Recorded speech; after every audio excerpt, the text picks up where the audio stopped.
oo baydhowla ka mamnuuci yala gubi lankii hataa dareero usuun jaad hawada usuun silaylan gubi oo bilaahi ar dadku ay sheegan reer baydhow oo ka ganacsadaan jaadka dhaafa leeyahay hal dhaafoy qof kasto jaadka si sharci darmiga aad gili usuun hata jaadka ay lugu oo bilaahi usuun sharciga la waafajiye hata dada hirin dadkiin oo bilaahi sharciga la waafajiye ma digaane dadka jaadka ganacsadaw inta jaadka isku dhaafan ciidamada oo jaadka meelaha intii waleero meelaha beesel sheegay oo jaadka gudbiyaan lanki jaadkaas la qabada usuun sharciga la waafajiyay taas la ogaaday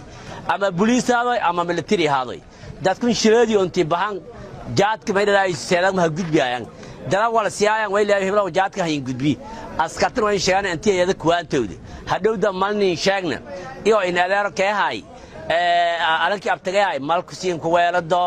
askarta especially may la faday ani arday ku dheeratan waayo kan sharciga ilaaliya adu askariga kan qobado adu hoobaad arday qari ama arday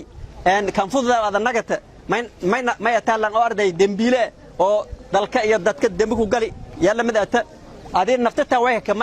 maxkamada hadii liki ogaado adu askariga ani fududaasi ama qariyaasi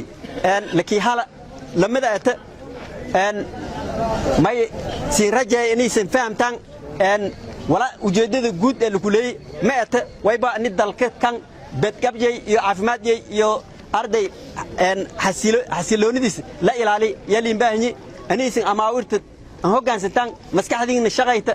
oo arday bini'aadamaatin walgorod walqad karamna bani aadama leeyahay wala has dhibaatada geeka soo argooytan isin naftatiin in fiiridan bees may fiiriyaasana meel raay dhibaatada balkan dabadiiska wadada way malay maxay dadka in walbadan la sheegi walbadan la hadlay walba fahmo waasiin wadanka waxa way shileediye mee Soomaaliya caalamka oo dhan jiradan ka jirta adduunka oo dhan ma meel raas maxay diyaaradii yaani la hiray oo adduunka oo dhan karantiila galay Soomaalida way la noqsiyaan isku kooytan darbiyada kaas waa san dhaafa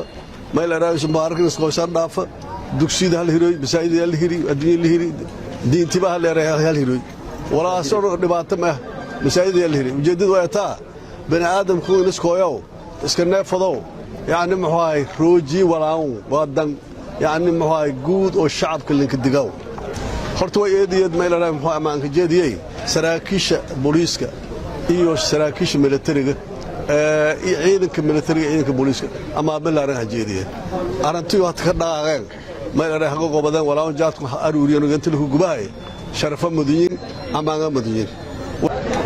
siisin aragaw haytaanba magaalada baydhabo wali ku dhagan galay ama la ku hirgeliyay markii dawladda koonfur galbeed Soomaaliya iyo dawladda Soomaaliyeedba oo hay intii xaaladan kala guurka ee ama cudurkan coronavirus wadanka ka jara in la roojiyay jaadka saraakiisha shil duun oo ciidamada qalabka sida booliiska nabad sugidda iyo naytay militariga wali ama inka jeediyaan sidii oo qaadadeen markii dawladda hafulidi ama hasheegdi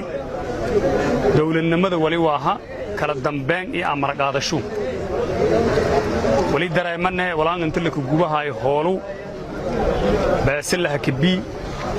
wali la ku yaabay dadkii sheendhaday ama hunguru ku weydiiyay horan ku shaqaysaday ani dareen gooni ee galahay